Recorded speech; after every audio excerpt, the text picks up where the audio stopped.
what's up guys? Hope everybody's doing well and having a great day. In this video I've got some incredible footage out of South Florida sent in by Taylor of what looks like a comet streaking through the sky above southern Florida. This was back on the 9th. It ended up being a Trident missile launch, and I'm going to show you guys what that is here in a moment. Here's the video footage that Taylor shared with me, and this does have similarities to a comet soaring through the sky. See the tail and the bright head? This was over southern Florida just before sunset on February the 9th. Some incredible video footage, and I've got some still images of this, what turned out to be a Trident missile test. And a Trident comes from a submarine. That's why I had Google Earth up when I started this video. The submarine was out here. They're out here by the Bahamas somewhere and launched the rocket. It was a missile test, and that's what people saw over land. Here's a still image of it when it was first visible. Very bright at first, and it does have a tail, very similar but not near as long as a comet flying through the sky. And again, it caught people by surprise because they were not expecting to see something like this in the evening hours of February the 9th, and this was not announced. This was a test that was done by the Navy. People kind of thought maybe for a second they were looking at a UFO, maybe a comet. They weren't sure exactly what they were looking at. A Trident comes from a submarine, underwater, offshore, near the Bahamas, off the coast of Florida. That was a Trident missile test that occurred on February the 9th. That was visible by many people over South Florida around 6:30 p.m. on February the 9th. And again, most people at the time had no idea what it was. They simply were not expecting that. So thank you, Taylor, for the great footage. Appreciate that. Also in this video, we're going to take a look at some new storm photos from the unbelievable weather system that's making its way from coast to coast, from the Pacific Northwest, diving down into the Gulf of Mexico, and then up into the far upper northeast. We're seeing snow, sleet, freezing rain. We've had tornado activity, or at least the possibility of tornadoes. A lot going on with the weather. We're going to come back and take a look at some of the power outage totals across the United States from the inclement weather. But first, here at the website, checking out the Schumann resonance, you can see a little bit of activity in the past 24 to 36 hours, but overall pretty quiet. That's probably going to change here in the next 48 to 72 hours, maybe a little bit longer, as we have a new coronal hole, as you can see over here on the left-hand side of the sun. That would be the eastern limb of the sun.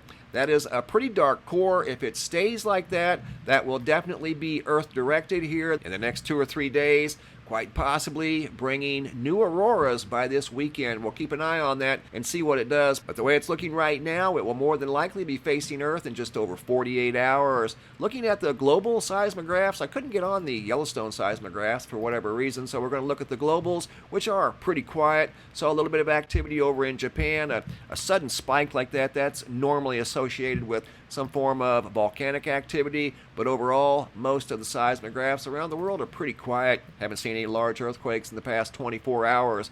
Looking at the power outage map over here at poweroutage.us, much different story. This is far from quiet. We got 3.6 million, almost 3.7 million customers without electricity right now in Texas, as the National Guard has been deployed in Texas to assist people to get to shelters because the power could be off for an extended period of time. And the inclement weather is far from over. We've got 2 more storm systems coming, and they're both aimed directly at Texas, coming from the Pacific Northwest and headed to the upper northeast and then off into the North Atlantic, but not until the end of the week. There's 2 more storms coming, guys. Right now, 3.7 million customers without electricity right now in Texas as they're conducting rolling blackouts. 119,000 in Louisiana, 60,000 in Mississippi, 11,000 in Alabama, 20,000 in North Carolina, 105,000 in Virginia, 10K in West Virginia, and 11,000 in Kentucky. This is as of 2 p.m. Mountain Standard Time. That will be 4 p.m. Eastern Time, February the 15th. These numbers are only going to grow. I would say Tennessee will be joining these states here soon, as the numbers have slowly been climbing in Tennessee from 1,000 to 2,000. Now it's up to 5,000. Arkansas just over 3,000.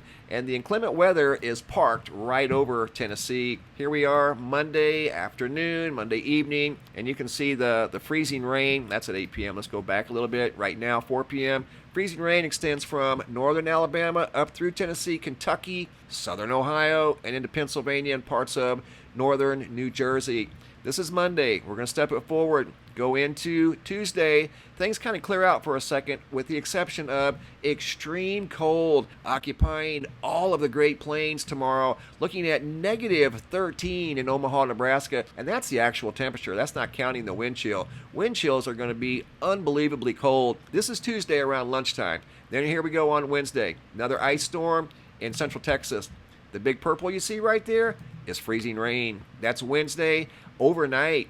Then during the day on Wednesday, same location as we're at right now. Mississippi, Louisiana, Alabama, Tennessee, over into North Carolina, Virginia, and there's another system behind that. Thursday, same area. 2 more systems coming into the same location. This is far from over. It's just getting started. Back into Texas again. The purple is freezing rain. So freezing rain again on Wednesday, and that's not a small storm. That's a fairly good-sized storm. Freezing rain again on Thursday, moving through the same exact location. And not only freezing rain, but you got snow again in Oklahoma, Arkansas, Missouri, Illinois, Kentucky, Tennessee, Indiana, Ohio. A lot of snow coming Wednesday and Thursday once again. Look at that.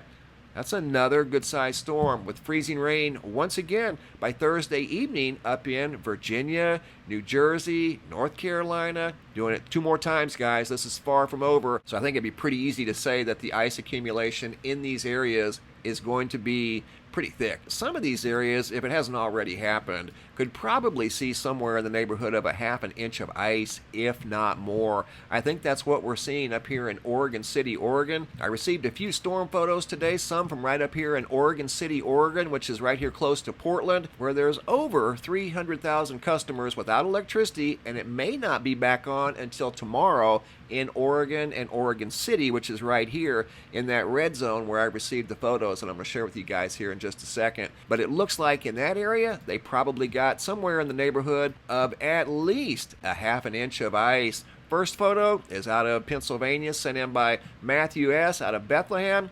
Said he got somewhere in the neighborhood of 30 inches of snow completely covering his car.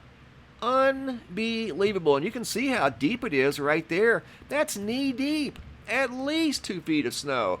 Gordon out of Star Valley, Arizona, which is up in the rim country by Payson, Arizona. It's not uncommon to get snow up there, but you can see how some of the snow has melted, creating that weird backward effect, which we saw yesterday from Maryland. Same thing right out here in Arizona. Very unique icicles coming off the side of his house. Kevin W. out of Aberdeen, Washington. Snow and ice.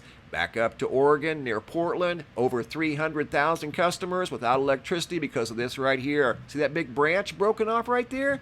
Because of all the heavy ice that's accumulated on those branches, and that's a large tree, so it's going to gain a lot of weight really, really quick. And those branches fall down into power lines, and then it all comes down to the ground. That is huge. That is a lot of weight. I'm going to zoom in on another tree right here in this same area, and we can kind of get an idea. See that right there? See how thick that ice is? Look at that. What do you think that is? At least a ½ an inch? I would say ½ an inch is probably very conservative. Look at some of these branches. Look at that. That is a lot of ice. That looks like a winter wonderland. Unbelievable. Look at the ice on that tree. No wonder they don't have power up there. See how the branches are sagging to the ground? See the one laying on the ground there? Actually, more than one. I've seen that before. Back in the mid-70s, I was in a storm where the trees looked exactly like that. In fact, these trees here look a little more stressed than what I saw. But what I saw, the power lines were definitely coming off the poles. That was back in 1976. And we're seeing the same thing here. The branches are sagging very, very heavily. These photos were sent in by Fino Paris from February 14th out of Oregon City. Got ice on his cactus out in the backyard, ice dripping off the bird feeder. Here he's holding a very long icicle that's probably somewhere in the neighborhood of 2 to 3 feet long. Kind of giving us an idea of how thick the ice is. That's over an inch thick on that branch. Unless that's coming off the side of the house or something. I don't know what that is. It looks like a tree branch. But that's some of the thickest ice I think I've ever seen associated with an ice storm. And I think this is where he got that icicle right there off that branch. Look at that. That's at least a ½ an inch to an inch thick on that tree. So that could be a localized phenomenon, not necessarily everywhere, but that is some of the thickest ice I've ever seen accumulate on a tree associated with any ice storm. and that's in the Pacific Northwest, and we've got 2 more rounds of ice storms coming in the same location that we're looking at right now. So big heads up, guys, these power outages could last for an extended period of time. Thanks for watching. Have a super day and be safe out there.